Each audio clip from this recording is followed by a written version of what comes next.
All right. Well, it looks like we're at 9 o'clock. And anyway, I'd like to welcome you today to our Strategic Farming Let's Talk Crops program. And we're happy you joined us today. We've got the session will be on semi-dwarf corn and SCN breeding efforts. And again, these sessions are brought to you by UM Extension and generous support from the Minnesota Soybean Research and Promotion Council and the Minnesota Corn Research and Promotion Council. Anyway, I'm Liz Stahl. I'm an extension educator in crops out of the Worthington Regional Extension Office, and we welcome our speakers today. We have Dr. Rex Bernardo, professor and endowed chair with U of M Corn Breeding and Genetics, and Dr. Aaron Lorenz. He's an associate professor in U of M Soybean Breeding and Genetics, so they both work with the Department of Agronomy and Plant Genetics on the St. Paul campus. Turn it over to our speakers today.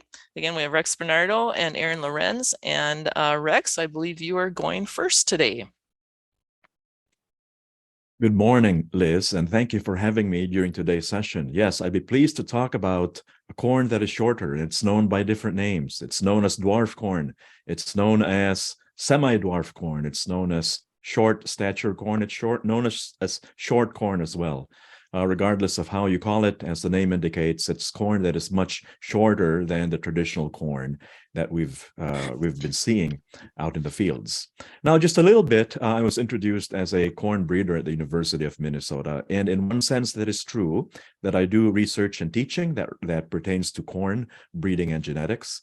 In another sense, that is not quite true because I do not actually breed corn lines and hybrids or corn populations and hybrids that farmers would eventually grow in their fields. So as we know today, nearly 100% of all breeding of all variety development for corn in the US is done by different companies, both big and small, although mostly big these days.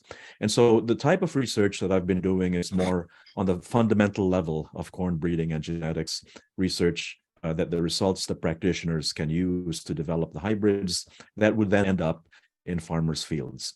That being said, dwarf corn, I'm calling it dwarf corn, has been a subject of my research back in the early 2000s. And so dwarf corn, we know we've heard of dwarf corn again lately because of products from Bayer Crop Science that are coming in market in the next several years. But dwarf corn is an idea that has come and gone and has come again.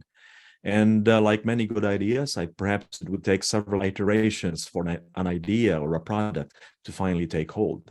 But even back in the middle 1960s, there has been research on the value of dwarf corn for U.S. production, looking at it primarily from the standpoint of dairy, looking at milk yield essentially, or forage quality for milk production.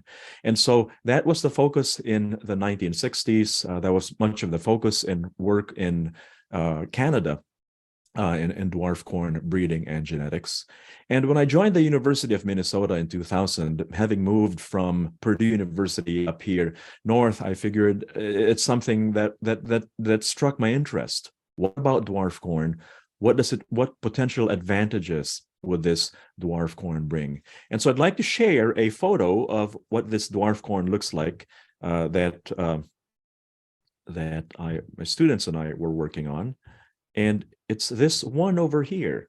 So you'll see this photo of two of my students back in the early 2000s, and they are of normal height. I think they're about 5'8" to 5'10" or something like that. And you see a yardstick there being held by my former student, Martin. And this is the dwarf corn population that we were working on. And you'd see it's about armpit high. More specifically, it's about 50 inches tall. 50 inches tall. The ears were about 16 inches from the ground, so quite very low ear placement. And you'd see that the height of this corn is actually quite variable, and I'm going to explain that in a minute why that is. But again, that's dwarf corn. Looks fairly normal, at least from a distance here, other than it being smaller. I'm going to stop sharing my screen and just going back to talking.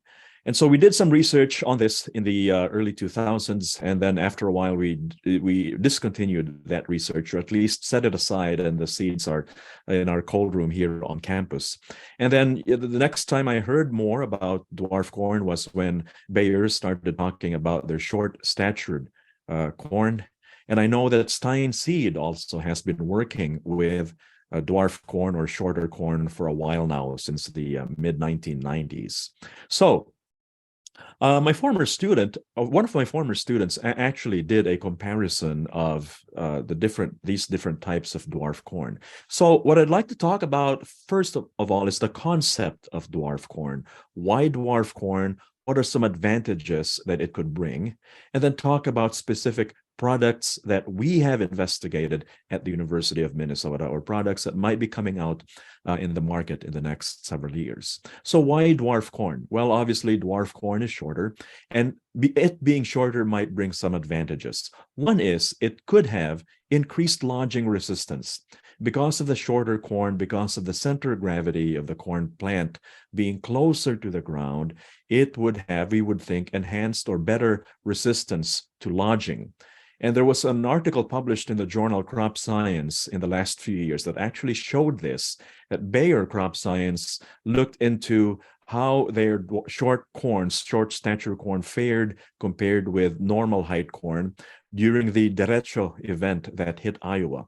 And they found that the short stature corn did a significantly better job at withstanding these strong winds, and it was standing up whereas the regular height corn had severe lodging because of the retro events. So one advantage, again, is less lodging and potentially less green snap as well. And so basically, in the end, you'd have potential for greater standability of the corn. A second advantage has to do with the application of inputs. Because of the shorter corn plant, if you have a regular 36-inch toolbar, then there's a longer window for which you could use the toolbar to apply different inputs to the corn crop. So this longer window for using the toolbar then gives you more options for the different inputs that you might apply.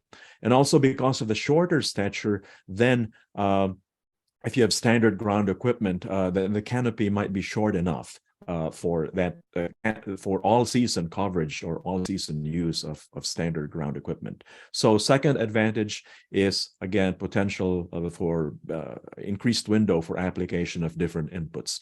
The third advantage in the end would be higher yield or productivity, again, as a result of increased lodging resistance, as a result of increased green snap resistance, better application and timing of inputs, perhaps even higher plant population densities. In the end, that could lead to increased yields for the farmer.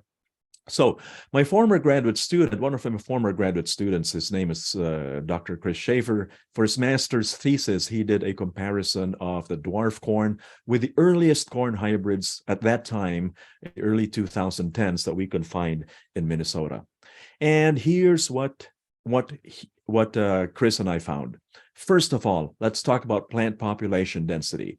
We grew this dwarf corn at extremely high plant population densities, as high as 71,000 plants per acre. That's not a mistake. I'll say that again. 71,000 plants per acre was the highest plant population density that we grew this dwarf corn. We also used 12-inch rows. Our thought was, well, what if we could grow corn like we grow a small grain? And well, literally it is small and it's grain. So we call it, hey, this is our next small grain, dwarf corn. Can we grow it at these ultra high plant population densities? When we grew it under these conditions, the height of this dwarf corn was, as you see from the photo, it was an average of about 50 inches. 50-inch, just 2 inches over 4 feet corn. So that is really short. The ears were low. I would say almost even too low for today's standard equipment. The ears were only 16 inches off the ground. And the yields were also extremely low. They were about half of the yield of the commercial hybrids out in the market back then. So here we have it. About very short corn, low ears, extremely high plant population densities, but a yield penalty of about 50%, which obviously is too much. But there actually are two reasons why we would expect such a severe yield penalty, and why that yield penalty might not be there if we do some work on it. The first reason is that the dwarf corn we were growing was not hybrid corn. This was an open pollinated type of corn, kind of like similar to the open pollinated varieties that the early corn farmers in 1900 or 1910 or 1920s were growing in their fields. So because it's open pollinated, it does not benefit from what is called as heterosis or hybrid vigor, or that extra kick in productivity that we have when we grow hybrid corn instead of open pollinated corn. The second reason for this steep yield penalty is that this is corn that is 62 days to relative maturity. And so that's the earliest, there was nothing like it that we could find. 62-day relative maturity is really, really early corn. And so we should not expect, in hindsight, of course, very high yields from very early maturing corn. So where would we possibly place this type of corn if we further develop this type of dwarf corn? Well, it would most likely find a home under different production systems. For example, are there areas that are way too cold and too short a growing season for the current corn, and we could then use perhaps this 62-day relative maturity corn. A second possibility is a double cropping system. For example, is there a vegetable that you would grow and harvest perhaps in June, say green pea, and then plant this dwarf corn as a second crop and have it as a double crop? So in a sense, yes, it is corn, but then it fits a different niche. Now, this, though, when looking at other products in the market, is different from the type corn, the concept of dwarf corn that is being developed by corn companies, namely Bayer and Stein Seed. For example, Bayer, in their product specification, they're seeking dwarf corn that is about 6 to 7 feet tall. So at Minnesota, we're working 4 feet. Bayer is 6 to 7 feet tall. Stein Seed is slightly shorter, just slightly over 6 feet. So that's the product spec that they're looking at. The Stein Seed corn, they were saying a few years ago, the ears were about 40 inches off the ground. So about a normal ear height, ear placement of regular corn today. However, for the Bayer Crop Science corn, the ears, their specification, they wanted at least 24 inches or 2 feet off the ground. And I've heard, and this is not verified, but I've heard that perhaps this was a specification given by John Deere, saying that, okay, if you want to be able to use standard equipment, then the ears have to be at least 2 feet off the ground. And again, this corn is for Bayer, they're growing it in in standard 30-inch rows. The Stein Seed, they've been focusing more on narrow row spacing, 20-inch or with a twin row system. In terms of availability, I haven't heard from Stein Seed of when the products might be available. I know Bayer is looking at a rollout in the next few years. They're ramping up their process, starting with several thousand acres of piloting in last year, and tens of thousands of acres this year. And then you'd see that the number of acres in which it's tested and grown will increase in the next few years until it's finally made widely available. There are a lot of questions, I believe, that need to be asked and can be answered. Questions with regards to nutrient management, fertility, pest, disease management, and so forth. Biomass, what does that do to soil organic matter? And I think companies, Bayer in particular, they are working actually with University of Minnesota researchers, and I would think with researchers in other land-grant universities in the Midwest to begin to answer these questions. So overall, I think we're at an exciting time.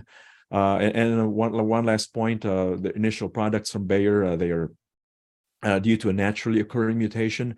They're doing some transgenic work and genome editing work. But if we do step back and take a look at the concept of shorter crops, it's a concept that has been around for a long time. If you would recall, the Green Revolution was brought about by introducing dwarfing genes into rice. dwarfing genes into wheat that made the rice and wheat more productive. The rice, normally without the dwarfing gene, you'd apply nitrogen fertilizer to increase grain yield. The rice plant would easily lodge back then. But they found it's a brilliant idea, but simple idea in hindsight, that if you put dwarfing genes, then the rice plant became shorter, and then they could apply more nitrogen and get more productivity that way.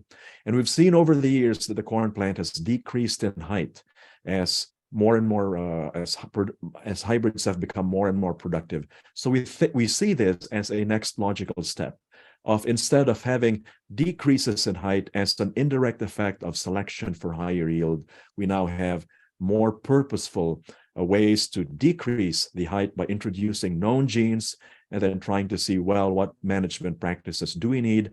What genetics do we need to come up with the most productive dwarf corn or short stature corn? Thank you so much. I'd be pleased to answer questions at the very end later on. Thank you. All right, thanks, Rex. A lot of interesting information about that, and wheels are turning on lots of questions here. But I think what we'll do here too is switch over to Aaron here for a little bit too, and let him talk about his work with SCN. And then, like I said, we'll open it up here for questions between the two different issues that you guys are talking about. So, Aaron, I will turn it over to you. Okay.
Good morning, Liz. Thanks for the opportunity to be here and talk about some work on SCN. And good morning to everyone out there in the audience. Happy to be with you today. Let's see here. I actually have some slides, so I'm going to try to share my screen. Better. Yep. Okay. Okay. Very good. Here I'm on the last slide. Ruining the whole show here. Okay. So thanks again. And today I'm going to be talking about soybean cyst nematode resistance and its management. And just by way of introduction here, I guess Liz mentioned this already, that I work on soybean breeding and genetics here at the University of Minnesota. I'm not a plant pathologist, I'm not a nematologist, and so I don't have a lot of detailed information on those aspects of SCN, but I'll go through a few of those aspects here, but I'll focus mostly on sources of resistance and breeding for resistance. So as you all know, SCN is a wide-scale problem in the United States. It was actually first introduced way back in 1954 in North Carolina, and has since relatively slowly spread to almost all of the soybean growing regions in the US. A little bit of history here. An interesting thing is that it is believed that SCN is native to East Asia, China, Korea, and Japan. It's thought to have been introduced by the importation of soil to introduce the rhizobia for nodulation in soybean. There's a bunch of soil brought over from East Asia, and along with that soil is believed that SCN came along with it, which would make sense. So it's been around for a while, and it's in Minnesota. It's started off in southern Minnesota, actually introduced in the late 1970s in Faribault County, and has since pretty much reached almost to the very tippy top of Minnesota. And the infestations in the northern part of Minnesota, the top tier counties and the Red River Valley are relatively recent. And so you get a lot of a lot of fields without SCN up there, but also a lot of fields that have some severe hotspots in them. How does SCN spread from field to field? Well, it pretty much just spreads with the soil. So it spreads through contaminated equipment. It can spread through contaminated seed that's been contaminated with soil peds. It can also spread through wind, water, whatever. So anything that will move soil will also move SCN from field to field. SCN itself, the nematode itself, with itself actually in the field, it can only really move about a few centimeters. And so it's not very mobile itself. So we pretty much help its wind, water, and ourselves help it spread from field to field. So the pathogen, the soybean cyst nematode, scientific name would be Heterodera glycines, and it has this life cycle here where it starts off, of course, in an egg. The juvenile hatches. The juvenile infects the root and starts to feed on the root and establishes a feeding site. If the nematode ends up being a male nematode, it will actually detach from the root after it's fed for a little while, and then go look to mate with a female. If it's a female nematode, it'll actually it'll actually insert itself into the root, travel up the root, and start to feed into some of basically the veins in the root, the vesicles that transport the nutrients, the water and the nutrients throughout the root. And it'll grow very large and form this cyst structure. And it'll start to produce eggs, and it'll produce some of those eggs outside of that cyst, but then it'll produce some of these eggs inside that cyst. And when the female nematode then dies, those eggs are going to be trapped within that cyst, and that cyst sort of hardens up and forms a hard brown structure that can exist in the soil for a long time. So because of this cyst structure that particularly makes SCN pernicious, the eggs can last in the soil for 10 or so years. So if you have any soybean in your rotation at all, and you rely on any soybean production, and your field is infected with SCN, it's pretty much going to stay there forever. Unless you rotate away from SCN for a very long time, or unless you rotate away from soybean for a very, very long time. The plant symptoms here be your chlorosis, your stunting, things like that, are hallmark signs of SCN infection. But these things also look like symptoms of a lot of other pathogens and nutrient deficiencies and water deficiencies. So sometimes it's hard to determine whether or not you have SCN or something else going on in your field. It's also true that SCN exacerbates the condition of a lot of other diseases. It also can exacerbate fertility deficiencies and shortage of water or drought stress. So it's going to become more severe under SCN conditions. And this is especially true for the diseases sudden death syndrome and brown stem rot. So sudden death syndrome is exacerbated by SCN infection, and as well as brown stem rot. That actually sounds like, for brown stem rot, plants that are infected by SCN, the pathogen of brown stem rot can actually infect those plants earlier in their life cycle and cause more severe disease. And the other thing I want to mention related to this is that it is true that you can also have some pretty substantial SCN infection on your plants and not even see any visual symptoms in the field. It's thought that you can have as much as 10 or 15% yield loss through SCN and not actually see any visual symptoms. So if you have some yield drag in your field or some yield loss that you don't think should be there, you should really get your soil tested and see if you have if SCN is a problem in your field.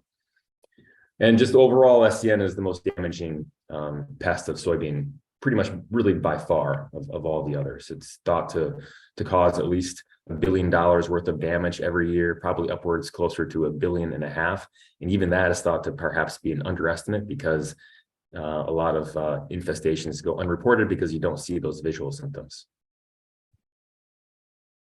So how do we manage SCN? Well, first of all, you should make sure you test your fields. You should test your field on a pretty regular basis to see what your SCN egg counts may be, because knowing your egg counts in your field is really going to tell you how you should approach this problem.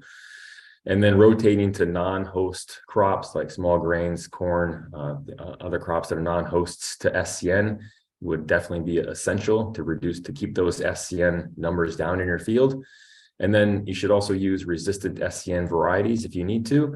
And then you should also, as I'll talk about a little bit later, it's important to rotate the sources of resistance in your varieties. You don't want to always use exactly the same variety. And ideally, you would actually rotate the sources of resistance in your field. So I'll talk about these different sources in a little bit. And if you have those available to you, you should use different ones. And seed treatments for SCN have been available for about, 15, 20 years or so at this point. And they have proved to be somewhat effective on kind of keeping nematode populations down.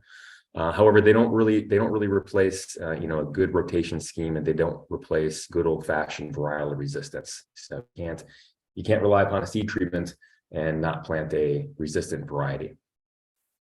This little scheme over here is a nice diagram that I obtained from the University of Minnesota Extension site here. That's sort of a flow chart and a decision that sort of walks you through some of the decisions based on how many eggs you may have in your soil upon information you may get from soil testing. So, if you have a tremendous amount of eggs, so anything over 10,000 eggs per 100 cc's of soil, which is about a half a cup of soil, anything above about 10,000, you should really consider just rotating to a non-host crop, and then keep planting that non-host crop or any non-host crop until you get those numbers below 10,000 eggs per 100 cc's of soil. So if you get them below into about the range of about 2,000 or so to 10,000 or so, you can then consider to plant some resistant soybean varieties in your fields. And then ideally, if you still have some pretty high numbers, you should rotate your sources of resistance. All right, include non-hosts in your rotation and include different sources of resistance in your rotation as well, and kind of follow this scheme here. If you can get your soybean cyst numbers or your egg counts down to really low levels, say below 300, you can actually start to think about planting some susceptible soybean varieties. And the idea here is that if you plant a susceptible soybean variety into a field that has very low egg numbers, or maybe no eggs in your field, then you're going to delay basically the selection for nematode populations that could overcome available sources of resistance. So we want to kind of help to manage that resistance, and so we don't wear it out. And if you don't need to use resistance, if you have very, very low egg numbers in your field, you don't necessarily, you can help that situation by planting susceptible varieties. If you have that going on. There aren't very many susceptible varieties out there in the marketplace, and so that may be a challenge. So I wanted to talk a little bit about what we mean by sources of resistance and where soybean breeders get sources of resistance for, lots of diseases, including SCN, other insect pests. So a source of resistance basically refers to the ancestral line from which that resistance was derived. So in the case of soybean cyst nematode resistance, back when it was discovered that these were discovered in soybean fields, and it was discovered that these were having a problem on soybean production, breeders went to germplasm collections, and we're fortunate enough in this country to have a very outstanding soybean germplasm collection managed by the USDA and housed at Urbana, Illinois. This germplasm collection consists of about 20,000 or so different, what we call soybean accessions. A lot of these accessions are introductions from Asia, especially China, that have been brought over and used in breeding here early on, and also for variation for other traits. And they also consist of a lot of different seed deposits of older varieties too, and other things that have been developed by breeders. So there's a lot of them in there, and when a breeder discovers that they may have an issue with a disease susceptibility, typically one of the first things that they'll do is they'll go to this collection, order up seed of all these different thousands of accessions in this collection, and grow them and evaluate them in the face of this disease, and try to find which ones are resistant. In this case, which ones are resistant to soybean cyst nematode. So that was done very early on back in the 1950s, and it was actually discovered. A couple of sources were discovered back then. One of the first sources that was discovered was this old introduction from China called Peking. My understanding is that it was actually an old hay type soybean variety that was grown, and it has black seeds here, but it was used as a hay type, so that didn't really matter. It was discovered that this had good resistance to soybean cyst nematode. And so this is actually the first source of resistance that breeders worked with, and some of the first varieties that were released through making crosses with Peking and selecting for that resistance actually have that Peking source of resistance in its background. Well, then it turned out that some of the more prevalent races of nematode out there in the landscape at that time, a good source to control those, a good source of resistance and a good source to control those prevalent races, those virulent races of SCN out there in the landscape was this 88788 accession that was discovered to be resistant as well. And so breeders rapidly went to this accession, 88788, to obtain some resistance and cross that resistance into their currently elite adapted varieties. And this is a nice source of resistance to use because it was discovered that there was very little yield drag associated with this resistance. And as I'll mention, that the genetics underlying the source of resistance are relatively simple compared to other sources of resistance. There's basically one location on one chromosome that controls the vast majority of resistance coming from this accession. And so breeders like that. It's just easier to use that type of resistance in a breeding program compared to a more complicated or complex source of resistance controlled by multiple genomic locations, like what you may have in Peking and some other sources of resistance like 90763.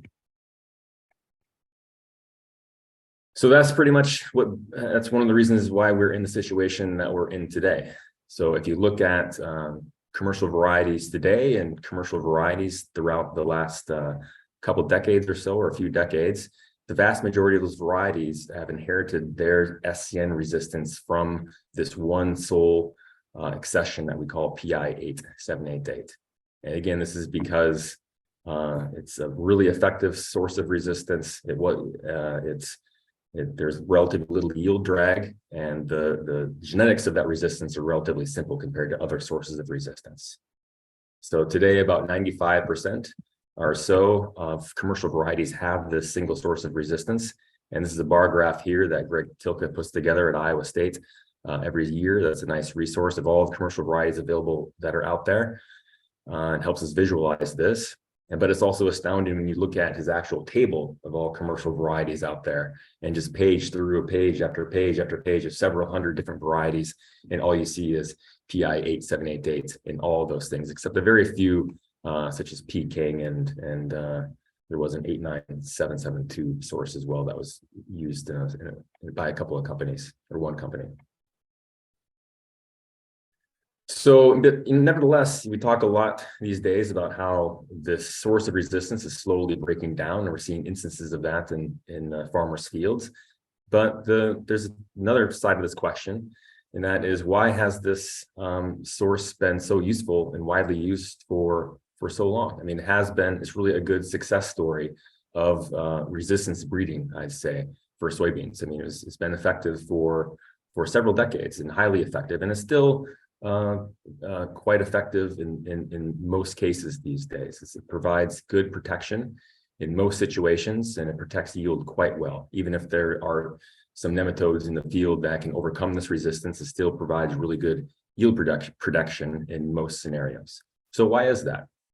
And there are a few reasons why that is. One is that the soybean cyst nematode just doesn't have a lot of capacity for evolutionary change like some other organisms like fungi, viruses, and so forth that rapidly overcome our tools to control them, whether it be host resistance or some sort of pesticide or drug. This is because nematodes in the soil are rather immobile. You only move a few centimeters, and so if you have an event that leads to some resistance breakdown, that's not going to spread very quickly.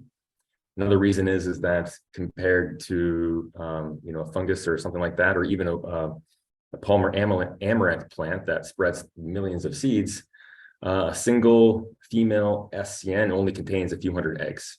So it seems like a lot, but in the natural world, it's actually relatively little. If you look at the reproductive power of some organisms and to spread their resistance overcoming ability quite quickly. Another reason related to this is just I had another one on the top of my head here, but I can't recall it right now. There's the egg number, the slow moving, and the third reason will come back to me, I'm sure, in a couple of slides. So I'll just mention it then. All right, so a little bit about the underlying genetics of this resistance. So this resistance, again, has been known for a long time, but the actual genes that have underlied this resistance have only been discovered relatively recently. So a few years ago, a very interesting study that was published on the actual mapping of the genes underlying this resistance was accomplished. And it was found that, very interestingly, this resistance here consists of what we call a copy number variation. So a susceptible type has basically one copy of a set of genes that at this particular region of a genome. Resistant types actually had multiple copies. So for a long time, it's become clear recently that some individuals actually have genes that other individuals don't have. It used to be thought that in the vast majority of cases, in almost all the cases, that you have a gene and that gene will encode for white flowers, or it may encode for purple flowers. But it turns out that sometimes there are some individuals that have genes and some individuals may not have these genes at all. We call these things presence-absence variations or copy number variations. And in this case, it actually turns out that, like I said, susceptible individuals here have one copy of the set of genes, but resistant individuals actually have multiple copies of these genes. And so it's been determined recently that the underlying genetics looks like this, and this has illuminated a lot of things about what molecular biologists and breeders can do to enhance resistance to this trait. So even though this has been a very successful source of resistance for a very long time, as I said, there has been some resistance breakdown, and we see that through data collected by ourselves, by researchers here at the University of Minnesota, like Senyu Chen, where this data came from, as well as others out there. So you can see that if you look at this bar graph here, if you look at populations of nematodes that have been collected during these different times of periods of time, say from the late 1990s to 2013, you can see that we have populations that are becoming virulent on these different sources over time. And that's especially true for PI 88788. You can see that relatively few populations were virulent on the source of resistance back in the late 1990s, but you fast forward to 2013, and I'm sure the situation hasn't changed in the last 10 years. We have quite a few populations that are becoming virulent on the source of resistance. So this means that this resistance is breaking down after many decades of use. I just want to briefly talk a little bit about what an HG type test is. So early on, it was clear that there are populations of nematodes that were found that can overcome sources of host plant resistance. And early on, researchers categorized these things as races. And then as this research went on for a long, long time, it was discovered that there are just tons and tons of races out there. So let's come up with the easier, simpler system to classify these different races. And they came with this HG type test. And so what this consists of is a panel of indicator lines here, okay, that are all resistant to SCN, except for Williams down here, which is susceptible. And if a population of nematodes that has been collected from a field, for example, is virulent or can basically feed on and overcome the resistance from indicator line 1 here, which happens to be P. king, and indicator line 2 here, which happens to be 88788, we call that HG type 1.2. All right, so it's basically a description of a profile of an SCN population that's based on its ability to develop on these different resistant lines. In our own breeding program here at the University of Minnesota, we're working with some different sources of resistance beyond 88788. And those would include P. king, which again is not a novel source of resistance. It's been around for a long, long time.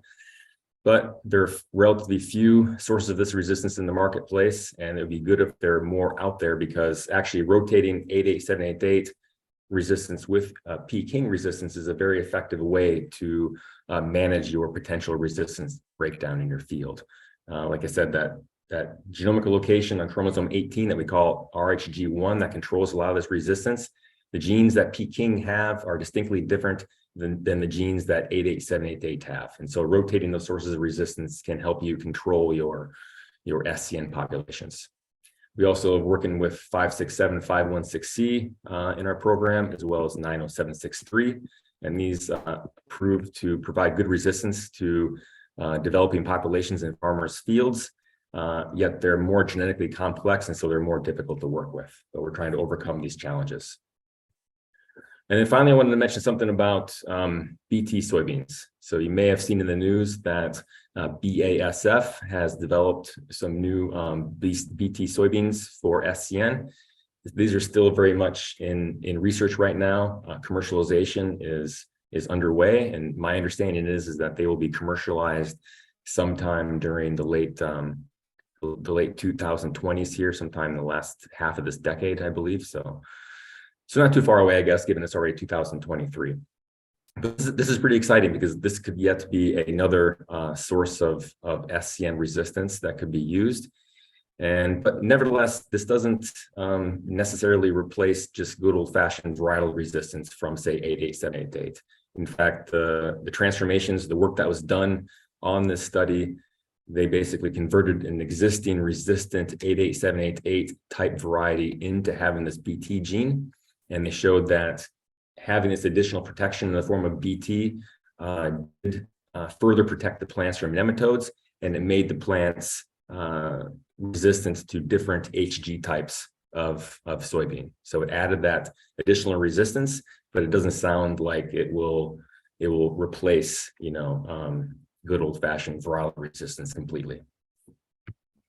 So I guess that is all I have to share today, and I'd be happy to answer any questions if they come up.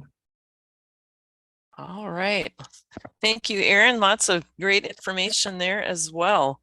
And yeah, so we've got a number of questions here that have come up in the chat. And Rex, I'm going to start with you here on some of these questions here because those came in first here. But one question is with the dwarf corn. Do you know anything about if there's any resistance to corn rootworm yet in any of those hybrids that people are looking at? I don't. Let me just give a general, more description, because I think just a bit more background information will help answer many of these questions. So the way that the dwarf corn or short stature corn was developed was introducing a single gene, it's introducing basically a single gene to that corn hybrid. And meaning that the underlying genetics then is exactly the same as the tall versions of that hybrid. So you could think of, well, you could have a tall version of a hybrid, and you could have a short version of that same exact hybrid. And the only difference is in that introduced gene being naturally occurring or transgenic or gene edited. And because of that, in terms of, say, rootworm resistance, they really, I don't see any reason why it would differ in any way from the resistance of the regular corn, because you simply introduced a single gene to change the height of that corn plant. Now, I'm looking at the other questions. That change, though, in height might have some effects. For example, one question was, well, do we expect more diseases? Do we expect more diseases with the short stature corn? And I think the answer might be yes. We don't know, but it might be yes, because we know that humidity, for example, is a key driver of disease incidence. And if the ears are shorter to the ground and the leaves in general are shorter to the ground, and the ground is wet, then there could be more, then the canopy could be more humid, and there might be an increase in disease incidence, but we don't know yet. Mm-hmm. Good question. And just related to that too, somebody was wondering about with controlling weeds. Has anybody looked at that too? I mean, is there the same number of leaves that are produced by these hybrids, or maybe it differs by No, who's producing them? Very them? good question. And it depends. So in our University of Minnesota dwarf corn, we have fewer leaves and slightly narrower leaves, meaning that because of the fewer leaves and slightly narrower leaves, to achieve the same canopy coverage, you actually need to pack more dwarf corn plants per acre. With the Bayer short corn, you could think of it, if the corn plant is a beer can, they was just crushed from the top. Okay, you kind of crush that beer can if that's a corn plant. So the internodes are shorter. The leaves are the same length, same width, just crushed and lowered to the ground. So in that case, you would expect the canopy coverage to be quite the same. And so, weed pressures, how fast that canopy emerges, I would think would be quite the same as with a tall corn. And again, it goes back to that single gene that was introduced and the nature of the changes that are due to that single gene that was introduced. Okay, interesting. All right. Here, Aaron, we've got a bunch of questions here for you as well, too. I'm just curious here. One of the questions is the yield drag. Is that the main reason it's not being, or was that? Is the yield drag the main reason it's not being bred into lines at near the rate of 8878? And I'm assuming that's with Peking. Is that the main concern with Peking? Because there's not that many varieties out there right now that have the Peking resistance.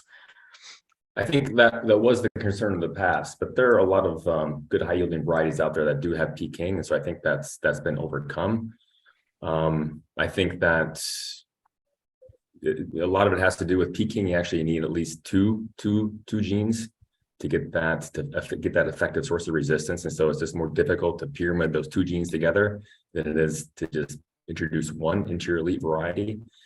And it's just the fact that a lot of the germplasm that's being used in these breeding companies just happens to have 8878, and so it's easier to make crosses between individuals that already have that 8878 type of resistance and also have high yield and just move that forward. It's just a resource question and dedicating that to getting Peking into these elite varieties, and if the marketplace really demands it, the companies will do it, but so far the demand probably hasn't been there as much as it should be. That's one reason, but it is more difficult to breed with us, right? But there's doesn't appear that there's a real strong yield drag per se. As I think initially when that was kind of the word, when Peking varieties were first coming out, and that's kind of what people were saying. And we've got a number of questions here too. Now, I know you said you work with breeding, not a nematologist and a disease person here, but we do have some questions about seed treatments. Do you have any information about that? Have you looked at has UVM tested seed treatments to see how effective they are with SCN? I don't know if you work with it, you can divert that question off if you don't want to, but if you have worked any with that, and again, I would wonder how that would be effective too with rotating resistance traits and things like that too.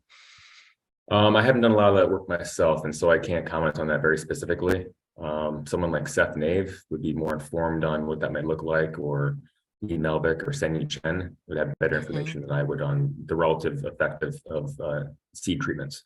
I do think that they have some beneficial effect. They can, but they definitely, my understanding is that they definitely don't replace varietal sources of resistance. So you can't replace that.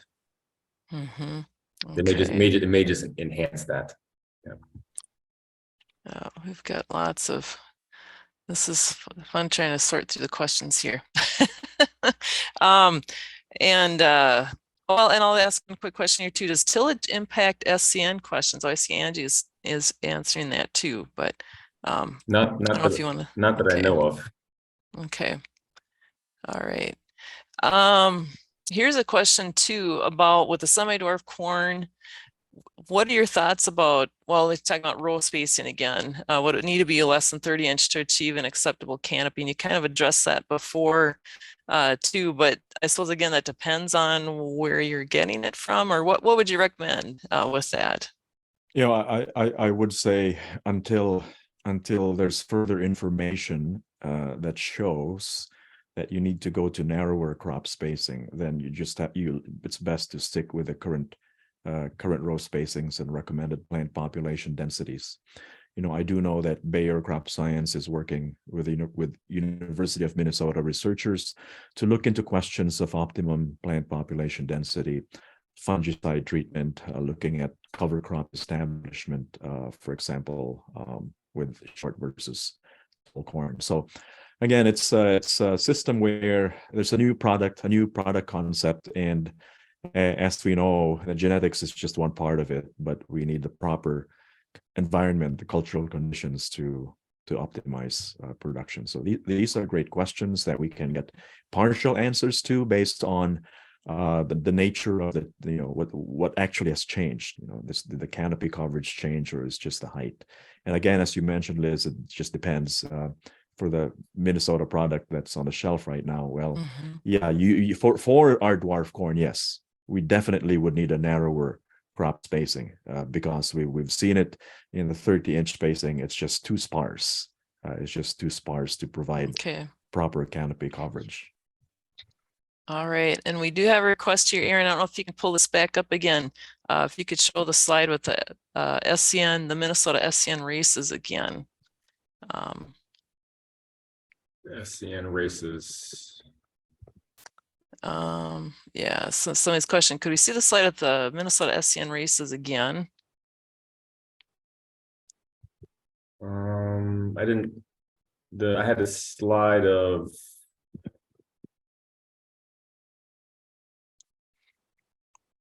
I'm trying to think if you had. I didn't have a slide of the races of Minnesota specifically. Okay, maybe I wonder if they're learning about the HG types. Yeah, I mean, I'd be happy to connect with that Okay. person offline. Yeah, okay. that. And we do have another question about what happened in the early 2000s that the number of SCN resistant varieties reduced. If you got any thoughts on that. Well, I don't know if they reduced, looks like they reduced a little bit. They mostly climbed. If I look at that bar graph, they mostly climbed, and there's a little bit of fluctuation here that could just be due to, who knows, company mergers, reduction of brands, whatever it might be. But I see a pretty steady increase throughout the 90s and the 2000s, you know, beyond just that random fluctuation you could have with just marketing and brand naming, things like that. Okay. So, all right, and there's a number of other questions about soil testing, and again, I would recommend like Senyu Chen is our nematologist, and we do have a lot of information, nice resources online about SCN. I do see a lot of questions about how quickly SCN numbers drop per year with a non-host crop, and it's my understanding that they drop about 50% per year.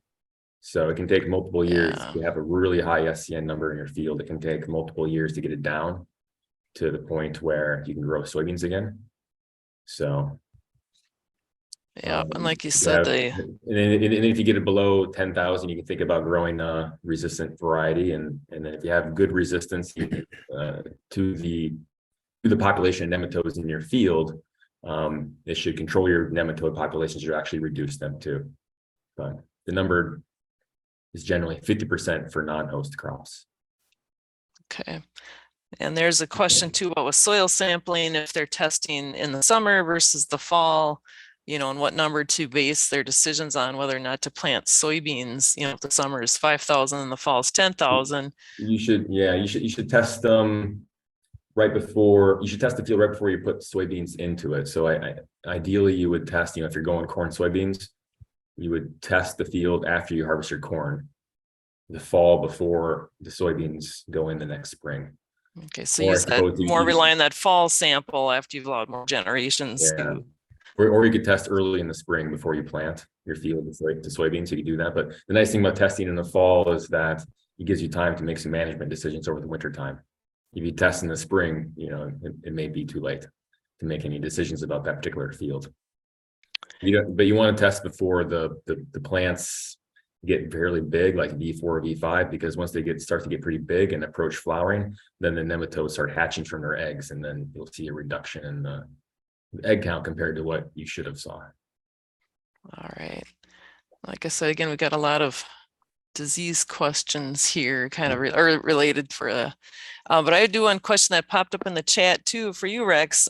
Just kind of wondering as well too, again with the short stature corn, have you seen anything looking at like soil fertility differences? Do you think the needs are any different for the short stature corn, or would you assume it's the same? You know, and that you know, not just amount of nutrients, but that could also be timing potentially.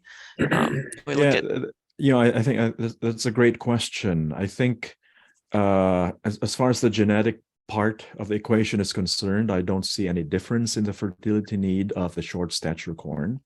However, if, for example, for optimum yield, you need a higher plant population density, then it's that change in the plant population density that would actually drive the potentially higher soil fertility requirements. So more pounds of nitrogen per acre potentially. And again, it's not because of the being short itself, but if you want more plants per acre to have a higher yield, then that's when the increased input costs might kick in. And talking of input costs, of course, when you're looking at potentially higher plant population densities, then the seed, you need to begin to think of seed costs and how that would enter in the whole equation. If I need to increase plant population densities, and how would that affect what I shell out each year to plant an acre of corn? So these are great questions. Okay, good question. All right, and we'll jump back to the SCN realm again here. I have a question looking at given the sources of resistance and mainly Peking and 88788 that are available on the market, there are varieties that can have significant differences in female index testing, or genetic tolerance depending on HD type. So they're wondering, why don't we see many companies with SCN ratings with the two main sources? Well, I guess the first part is I'll say that yes, that's true. That's because SCN resistance is I wouldn't call it a complex trait, but you have a couple main genes that control most of the likelihood you'll be resistant or not resistant, or have a good female index. But then you have a bunch of other smaller effect genes that can determine whether or not you're maybe just moderately resistant or highly resistant. So there's a little bit of variation within those types as well. So yeah, it's true that you could have something that supposedly has 8A788. It could be only moderately resistant, and you could have something that also supposedly has 8A788 in its background, and it could be highly resistant, because maybe the highly resistant just happened to inherit some other smaller effect genes in the background beyond the large effected gene. So that's definitely the case. So looking at those actual more that scalar ratings will be important. If you have something that has really high resistance or just moderate resistance, if the female indices are available, that's great. The female indices do kind of vary from year to year in these greenhouse tests. And so multiple years of greenhouse tests would be preferred. Yeah. And there's an interesting comment here from Greg LaPlante. Said work they've done at the NDSU nematology lab with grouping and testing varieties for actual resistance rather than stated has shown about 70% of varieties tested don't have or have extremely low resistance to nematode reproduction. So I know that's one thing that the University of Minnesota looks at as well too, like when they're rating with the soybean variety trials, you're looking at the yield, but then also looking in the greenhouse, looking at those reproduction out in the field. Do you want to comment any on that, what we've seen, or how people can interpret that information?